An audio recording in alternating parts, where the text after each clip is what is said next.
Senhor presidente, eu hoje quero tratar aqui desse primeiro dia, na verdade, né, como o senhor bem colocou, foi o primeiro dia ontem e começou em grande estilo, com 12 horas de sessão. Começou 9 horas da manhã, terminou 9 horas da noite, praticamente ininterrupta. E a gente fez ali da CPMI, do roubo dos aposentados, dos velhinhos do Brasil. Foi o primeiro dia de oitivas, né? Tivemos na semana anterior a eleição da mesa, do colegiado que vai comandar a CPMI, seja o presidente, assim como o relator. Foi uma reviravolta conduzida pelos senadores de oposição, senadores independentes, onde nós conseguimos ali garantir que não vai haver blindagem nessa CPMI, porque o que estava se articulando com a base do governo Lula era de figurinhas carimbadas serem presidentes e relatores, inclusive figurinhas carimbadas que foram da CPMI, da CPI da pandemia, do dia 8 de janeiro, pessoas que sequer assinaram a CPMI e as CPIs e avançaram para blindar, para sabotar, boicotar as investigações. Então, nós conseguimos dar um presente para o Brasil, na semana passada, que foi colocar o senador Carlos Viana e o deputado, que tem feito um grande trabalho, ele que é um deputado do estado de Alagoas, né, o deputado que está hoje à frente dessa CPMI, fazendo o trabalho, que é o deputado do Partido União Brasil, né, que já eu passo aqui exatamente ao doutor Alfredo Gaspar, que foi do Ministério Público, diga-se de passagem, ele foi do Ministério Público e sabe fazer bem esse trabalho de oitiva. Ontem deu um show.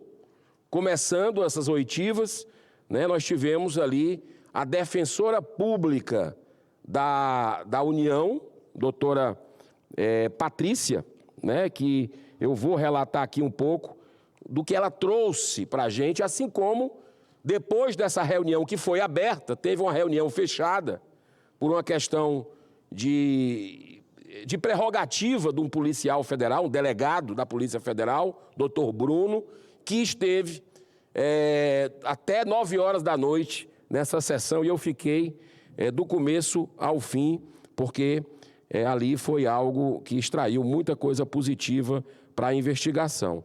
Então, senhor presidente, antes é necessário que eu faça aqui uma análise preliminar sobre o sentido da existência desse mecanismo denominado Comissão Parlamentar de Inquérito. Muita gente acha que isso é pizza, mas não. Nós já tivemos CPIs que deram certo, como essa, eu tenho certeza que vai dar certo. Pode anotar. Essa tem tudo para fluir, porque se tem o interesse de investigar, e não de fazer palanque político, e não de fazer blindagem de autoridades. Claro que vão ter os percalços, mas nós vamos vencendo junto com a população que está assistindo, que está acompanhando, que está cobrando. Porque é crueldade, é covardia, é desumanidade o que fizeram com milhões de aposentados do Estado do Brasil. Eu quero cumprimentar o senador Paulo Paim, que logo desde o início assinou essa CPMI, embora que a maioria da base do governo não assinou, mas o senador Paulo Paim fez o seu trabalho porque ficou indignado com as revelações que foram trazidas aqui, assim como eu. Né? Então, foi roubo de bilhões, dezenas de bilhões. Você pode deixar mensalão, petrolão na fichinha, como fichinha. O que aconteceu, e a gente está puxando agora, os novelos. Vai vir muita coisa, mas já começou a vir à tona e nós vamos aqui, eu vou falar um pouco do que aconteceu. Mas o instrumento CPI é muito importante, a gente não pode perder a esperança, a fé, sabe por quê? Porque foi através de CPI que se descobriu o esquema do mensalão. Né? Nós tivemos CPIs importantíssimas aqui dos bingos, por exemplo, no passado. E muitas outras que deram resultados importantes para a nação. Tem que ser uma análise técnica, claro, sempre, sem espetacularização, mas essa CPMI já começou bem, já começou fazendo o que tem que ser feito. Eu quero dizer que, pelo regimento interno da Câmara e do Senado, são exigidas as assinaturas de 1/3 dos deputados federais e 1/3 dos senadores, para vocês saberem como é que se inicia uma CPI. Por que se exige apenas 1/3 dos parlamentares? Porque não só aqui, mas em todas as democracias sólidas do mundo, esse é um direito legítimo concedido às minorias, às oposições, para apurar possíveis fraudes e desvios cometidos pelo governo federal.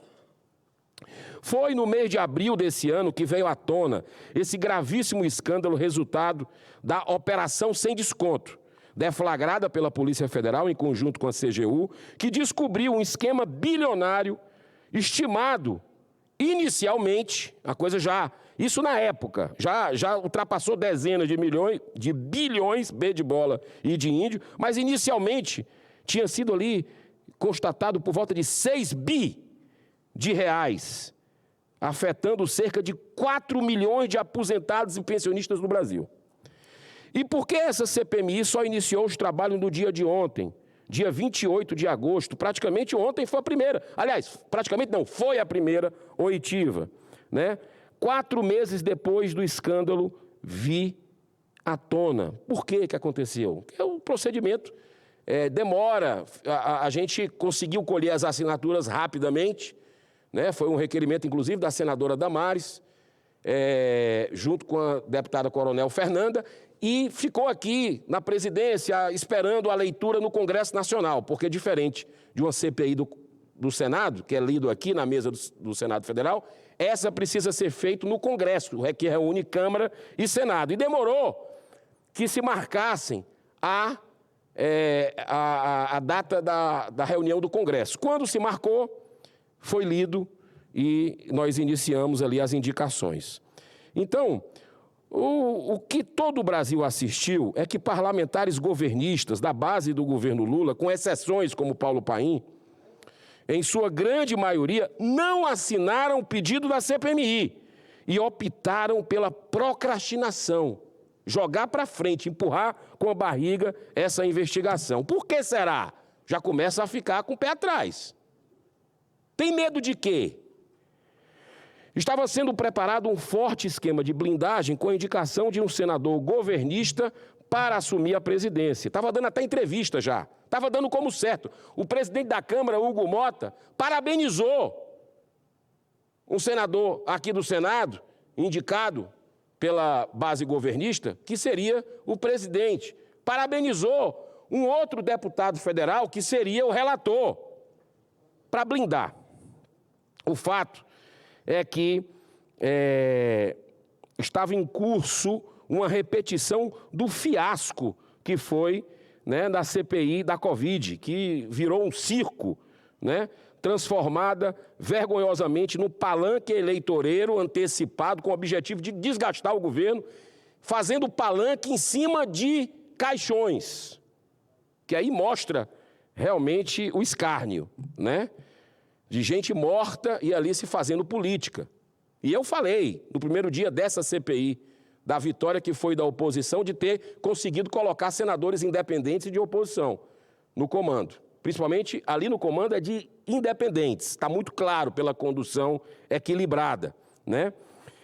Mas, felizmente, prevaleceu, senhor presidente, na véspera do dia da instalação da comissão, semana passada, o espírito patriótico da oposição que conseguiu, com muita competência, eleger o senador Carlos Viana, senador independente aqui na casa, como presidente, que, por sua vez, fez a escolha do deputado federal Alfredo Gaspar como relator. Tanto o presidente como o relator estão imbuídos do digno propósito de investigar a fundo esse rombo recorde do INSS, que tudo indica que vai superar o estrago causado pelo Petrolão, Mensalão, que, por sua vez, mostraram aí o que o Brasil viu e se enojou naquele momento de corrupção no Brasil. Só que dessa vez a situação é muito mais nociva, porque foram roubados bilhões de reais de aposentados e pensionistas, que a sua grande maioria sobrevivem recebendo apenas um salário mínimo de benefício. Ontem nós tivemos uma votação que mostra um pouco o espírito de blindagem, que às vezes vai querer aparecer. A gente sabe que daqui a pouco vão querer recorrer ao STF para sabotar, para boicotar oitivas importantes. A gente sabe, mas a população também vai acompanhar. E eu peço que acompanhe, e que divulgue, e que compartilhe os trabalhos que estão acontecendo na comissão. Ontem teve uma discussão, uma votação que era para si o deputado e senador falava 10 minutos, fazia questões em 10 minutos ou em 5. A base governista quis em 5. A turma do Lula. Nós queríamos 10. Quanto mais tempo para fazer perguntas, para esclarecer a verdade, melhor. E nós ganhamos por 1 voto. Nós ganhamos por 1 voto. Olha só como está apertado ali. Eu peço à população que continue orando, porque é uma guerra também espiritual. Um depoimento muito importante foi o da defensora pública Patrícia Betim Chaves, que participou ativamente do grupo de trabalho interinstitucional com o objetivo de apurar as muitas reclamações de beneficiários denunciando a existência de um esquema de fraudes no INSS. As 2 principais conclusões de seu depoimento dizem respeito a que esse problema de descontos irregulares associativos começou a ocorrer em 2019, mas explodiu a partir de 2023, no primeiro ano do governo Lula, de forma exponencial. Se você pegar os dados do TCU, mostra que não é de 2019. Por isso que nós achamos até um pouco estranho a fala. Mostra dados estatísticos que começou em 2016, né? Já tem casos disso. Mas a senhora Patrícia, uma pessoa com características técnicas competentes, não conseguiu nos explicar por que tal grupo de trabalho foi extinto justamente depois que o escândalo foi revelado publicamente. O grupo foi extinto do Ministério Público dela. Ela disse no primeiro momento ao deputado federal Marcel Van Hatten que não contestou. Quando eu perguntei de novo, ela disse que contestou, que acha que devia ficar. Ficou confuso esse depoimento. Claro que ela não tem qualquer responsabilidade, diga-se de passagem, com essa estranha decisão que certamente partiu da cúpula dessas entidades, né? Inclusive está a AGU lá dentro. A AGU que parece sequestrada completamente pelo governo Lula. Sim, porque está gastando $1 milhão na Argentina do nosso dinheiro, do meu dinheiro, do povo brasileiro, para caçar brasileiros lá. Eu nunca vi isso acontecer em governo nenhum. É o ódio. Gastar o dinheiro que é escasso, que o Brasil já está vendo desaforo com dinheiro, os preços subindo, as contas completamente, totalmente desequilibradas do país, porque é um governo gastador, irresponsável fiscalmente. Aí sabe o que é que fazem? Vão gastar dinheiro, $1 milhão, para caçar brasileiro lá na Argentina, do dia 8 de janeiro. E como não satisfeito isso, a AGU vai gastar $3,5 milhões essa semana. Sabe para quê? Para defender o ministro Alexandre de Moraes. Com o seu dinheiro, brasileiro e brasileiro. É o fim, é o cúmulo o que está acontecendo. Estão torrando, estão gastando para o regime, para segurar esse regime censurador e ditador da toga que existe no Brasil. Mas, senhor presidente, no tempo que me resta, eu quero dizer que o governo fez de tudo para dificultar e impedir esse importante depoimento que só aconteceu em sessão fechada, certo? E eu queria dizer que o ministro André Mendonça, porque foi pedido um habeas corpus na hora para o delegado não responder, e o ministro André Mendonça está de parabéns, porque deu uma decisão, fez uma decisão dizendo que ele tinha que responder.